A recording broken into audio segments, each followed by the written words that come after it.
So today we're going to be looking at the difference between a fine liner and a fountain pen. In reality, the difference in mark making. But a spoiler alert being, I'm a big fan of the fountain pen, so I am a tiny bit biased. But sorry. So reason number one that fountain pens are so good, we're going to look at mark making.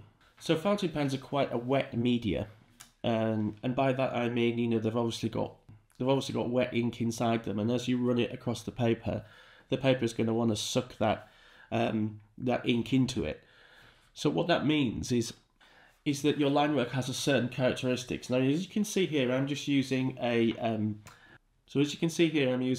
Lamy Safari fountain pen, and this has got a bold nib. And as I drag it across the paper and I stop and then move on and then stop and move on, you can see that the paper absorbs a little bit more of the ink each time, and that will give you a slightly exaggerated line texture. And you can really use that to your advantage when you're drawing. You can create different sort of nodes or points on the line where it has a little bit more characteristic than the fine liner. Now I can show you how that works with the fine liner, and although it is the case, it's not quite as exaggerated as it is with the fountain pen. So number two, another reason why fountain pens are great is because different fountain pens have a huge amount of line variation in them. So for example, let's again just look at that Lamy Safari and look at all the different marks that I can make with the Lamy. Look at all the different line thicknesses. And like a medium nib will be very similar to this, and even an extra fine nib, you can still get quite a big variety of line widths. Now this is especially true if your pen has some flex in it. So here I actually have a flex nib pen. This is a Noodler's Ahab, well, it's a crazy name, and it smells a bit like potatoes. Don't know why. Yeah, it's got a flex nib. So here in this sample, I'm going to turn the nib over and we're going to use it upside down like we did with the Lamy. I'm going to show you how, when you hold it vertically, you get a very thin line, but also how you flex it. As soon as you put pressure on those tines, they'll spread apart and you'll get these amazing thick lines. Now you can use this for calligraphy, you can use it for all sorts of play, but it's also great for sketching. I find it particularly useful when I'm sketching organic shapes, like particularly human forms, because it allows you to really express those curves and lines really beautifully. Now it's a bit of a naughty one this, it can be a bit of a thug, just occasionally it has a bit of a protest and spits a bit of ink out randomly on your page, and you kind of have to accept that, you know, it's a bit naughty. Some pens are really, it's kind of like their character. Now at times it can be annoying and you have to sort of roll with the punches, but also because it's so flexible nibs, sometimes it will spit. If you catch it, it will twang some ink across the paper. But again, that's the sort of character that we're dealing with here. You know, they are quirky to use and they all have their own characters. Thirdly, we've got the Manon food nib fountain pen. Now these have got a nib that's got a twist on the end, so it goes flat and then it goes up like that. So if you use the pointy bit vertically, you can get very thin lines, but if you use it with the flat bit on the paper, you get these much thicker lines.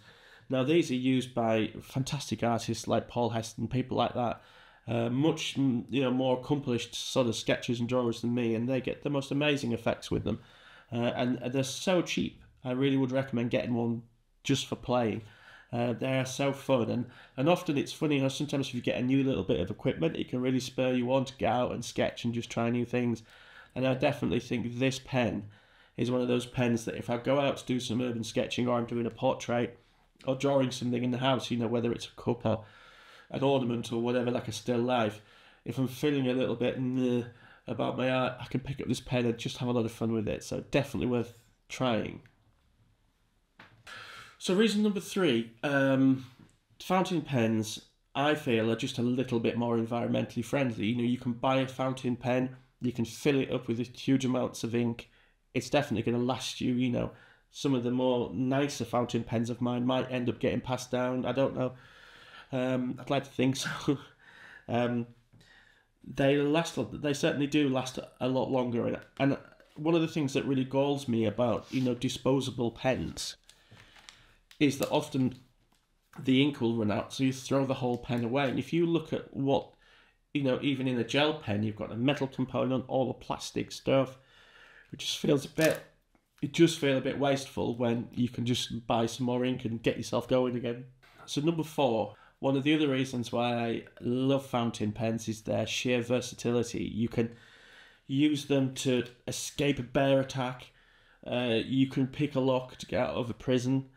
But also, when I talk about versatility, I'm talking about the inks. You can get shimmer inks, you can get chromatography inks, you can watercolour, waterproof. You can make your own inks. You know, there's when you look at actually the amount of inks that are available in terms of the colours, the tones, and I think there's more out there in terms of variety than there is really with watercolour. It's just that it's just a road less travelled. You know, a lot less people will be into ink than they are into watercolour. Get some oak gold, make your own ink, you know, some coal dust or soot or the blood of a unicorn. Do it. Dream. Let's have dreams. Let's dream big. So the number 5, the woolliest, I'll be honest, this is the most intangible, is I think there's some romance in them. I associate fountain pens with a certain speed of writing, of working slowly. There's a heritage element to it. There's a romance, as I say. I also like the fact that they're finicky. They can be quite difficult to work with. Sometimes they can be a bit temperamental. You have to learn how to fill them. You have to learn how to take them apart and clean them. Some of them, like the Lamy Safaris and the more starter pens, you know, as long as you keep them fed with ink, go forever. Other ones are just a pain, and often it's the pens that are the most difficult to get flowing right that ultimately can be the most rewarding. This flex pen I was using before, I've modified the feed a few times just to get the right level of ink flow, and it's just perfect. And then other days it just goes everywhere, but then other days it can be a real pain, and I kind of like them for that. And that sounds really weird, but yeah, there's just character. There's more character in a fountain pen than I find in a fine liner. And I've said this before, but there's definitely something in that Venn diagram of really good quality paper and really, really nice fountain pens. There's something in the middle that I just think is the perfect sketching level of friction. Again, it's a very personal thing. Most people will think I'm waffling at this point, and you'd probably be right, so I'm going to stop. Okay, so the last reason why I love fountain pens, the sort of bonus reason really, is because you can use a fountain pen, a water brush, there we go, and a fountain pen. Grab your sketchbook, and away you go.